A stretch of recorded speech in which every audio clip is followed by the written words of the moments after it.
Hello दोस्तों, स्वागत है आपका यूपी स्टडी दोस्त चैनल में। ये हमारा नया चैनल है जिसमें हम लोग दोस्त के ही तरह एक दूसरे को सपोर्ट करते हुए आगे बढ़ेंगे। आज हम लोग क्लास 10th के इंग्लिश सब्जेक्ट का फर्स्ट लेसन है डस्ट ऑफ स्नो पोइट्री का। इसको हम लोग पढ़ेंगे, जिसके पोएट हैं रॉबर्ट फ्रॉस्ट। ये पोइट्री का फर्स्ट लेसन है क्लास 10th के। तो चलिए शुरू करते हैं। तो डस्ट ऑफ स्नो, इसका पहले हम हिंदी मीनिंग देखते हैं कि क्या होगा। डस्ट का मतलब होता है धूल, धूल या फिर कण, और बहुत ही हल्का कण। डस्ट का मतलब बोलेंगे बहुत ही हल्का कण। ऑफ स्नो, स्नो मतलब होता है बर्फ, ऑफ मतलब का, यानी बर्फ का कण, हम इसे बोल सकते हैं बर्फ के कण। और इसके पोएट हैं रॉबर्ट फ्रॉस्ट। तो आगे का अब हम लोग देखते हैं कि इस लेसन में हम लोग को पढ़, जैसा कि हम लोग देख सकते हैं कि बहुत ही छोटा सा पोयम दिया हुआ है जिसे हम लोग इस लेसन में पढ़ेंगे। तो ये लेसन पढ़ने से पहले हमें इससे पहले की बातें जाननी होंगी कि इस लेसन में लेखक आखिर कहना क्या चाहते हैं, जो पोएट हैं वो कहना क्या चाहते हैं। तो जैसे कि आप कल्पना करिए कि आप नाराज़ हैं और किसी बात को लेकर आप नाराज़ हैं, परेशान हैं, और कोई ऐसी घटना घटती है जिसकी वजह से आपकी नाराज़गी, आपकी परेशानी जो है वो खुशी में बदल जाती है, या फिर वो हल हो जाती है आपके पास परेशानी जो है, और जिसके कारण आप अपना जो है आगे का जो काम है वो बहुत अच्छी तरीके से कर पाते हैं या खुश हो जाते हैं। तो सेम वही परिस्थिति जो है ये इस पोएट के ऊपर आई है कि वो किसी बात को लेकर के नाराज़ हैं, परेशान हैं, उदास हैं।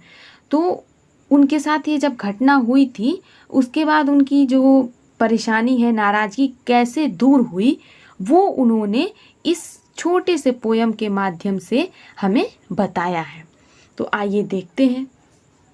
The way a crow shook down on me the dust of snow from a hemlock tree। ठीक है।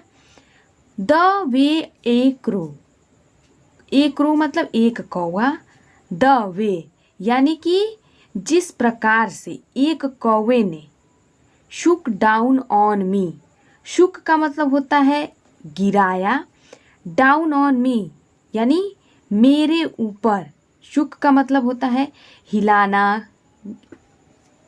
तो जिस प्रकार से एक कौवे ने हिलाया द डस्ट ऑफ स्नो यानी बर्फ के कण को, from a hemlock tree, hemlock का मतलब होता है धतूरा और ट्री मतलब पेड़, यानी धतूरे के पेड़ से। तो इस 4 लाइन के स्टैंजा का मतलब ये है कि एक कौवा जो है वो हेमलॉक ट्री यानी धतूरे के पेड़ पर बैठा है और उसे इस प्रकार से हिलाता है कि बर्फ की कण जो है वो पोएट के ऊपर गिर जाती है। इस 4 लाइन के स्टैंजा का मतलब ये होगा। अगला देखते हैं हम लोग क्या है। Has given my heart a change of mood and saved some part of a day I had rued. तो इस लाइन में पोएट ये कह रहे हैं कि हैज़ गिवन माई हर्ट, ऊपर की लाइन में कौवे ने जो है पोएट के ऊपर बर्फ के कण को गिरा दिया है।